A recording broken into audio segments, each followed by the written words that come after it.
ஒரு நிமிஷம் லைன்ல இரு, ஃப்ரெண்டு கூப்பிட்றான். ஹலோ, சொல்கிறா. டேய் டீ சாப்பிட வந்தோண்ணா, என் வீட்டு சாவி வேறு மிஸ் ஆயிடுச்சு, என்னடா பண்ணுறது இப்போ? டேய் ஏன்டா, நான் மேலே மாடியில் தான்டா இருக்கேன், ஏன்டா பூட்டிகிட்டு போனீங்க? இப்போ என்ன சாவி கிடச்சதா இல்லையாடா? கிடைக்கலண்ணா. சரி விடு, அதான் இன்னொரு சாவி இருக்குல்ல, வாங்க.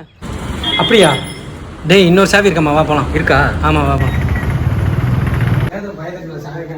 ஆமாண்டா, நானே பயந்துட்டேன். சாவி போகலாம். சாவியா? இன்னொரு சாவி இருக்குன்னு சொன்னீங்களா? ஆமாம், இன்னொரு சாவி இருக்கு. உள்ளே இருக்குல்ல.